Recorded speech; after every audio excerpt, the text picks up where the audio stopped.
Cocoa మొక్క దగ్గర ఒక లక్షణం ఉండటం జరిగింది. ఆ లక్షణం ఏంటంటే, మొక్క ఎన్ని పిందులకైతే ఆహారం ఇవ్వగలుగుతుందో అన్ని పిందులు మాత్రమే పండిపోకుండా ఉంచుతుంది. అదే ఆహారం నేను సరిపెట్టలేనని మొక్క ఫీల్ అయినప్పుడు మిగిలిన అన్ని పిందులను తనకు తానే పండింపజేస్తుంది. అవి తయారవకుండానే పిందులు ముగ్గుపోయి, పండిపోయి, ఎండిపోయి రాలిపోవడం జరుగుతుంది. ఇది గమనించాల్సిన విషయం. కాబట్టి రైతు సోదరులు ఏం చేయాలంటే, మొక్క యొక్క ఈ జెనెటికల్ క్యారెక్టర్ని మనం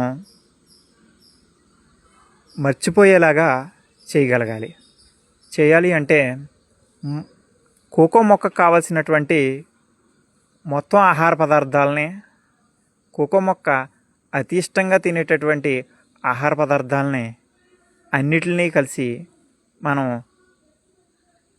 ఈ మొక్కకి అందించగలగాలి.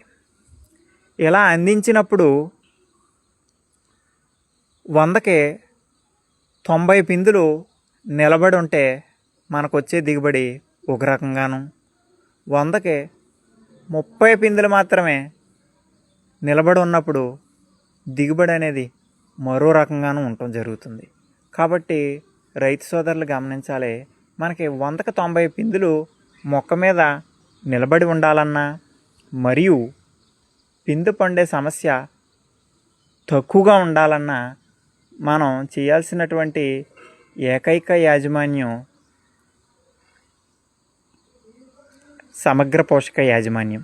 ఈ యాజమాన్యంలో జీవన ఎరువులు, సేంద్రియ ఎరువులు మరియు రసాయన ఎరువులు 3 ఫార్మేట్లో గనక కోకో మొక్కకు కావలసినటువంటి ఆహారాన్ని 365 రోజులు మనం అందుబాటులో ఉంచగలిగితే అది ఎకరానికి 8 క్వింటాల్ దిగుబడిని ఇవ్వటానికి ప్రయత్నం చేస్తుంది కోకో మొక్క. కాబట్టి రైతు సోదరులు ఈ సేంద్రియ, జీవన, రసాయన ఎరువుల సమతుల్యతను కాపాడుతూ మనం ఇవన్నిటిని కలిసి ఒక కిట్ రూపంలో అందించడం జరుగుతుంది. కాబట్టి రైతు సోదరులు ఆయనకు గనక రైతు సోదరుడికి ఒక 2 ఎకరాలు కోకో భూమి ఉంటే దాంట్లో కేవలం 1 ఎకరానికి మాత్రమే మేము ఇస్తున్నటువంటి కిట్టును ఉపయోగించుకుని దాంట్లో 8 క్వింటాల్ దిగుబడి వస్తే మాత్రమే మరొక ఎకరానికి మరుసటి సంవత్సరం ఉపయోగించుకోవాలని ఈ వీడియో ముఖంగా కోకో రైతు సోదరులందరికీ కూడా తెలియజేస్తున్నాను.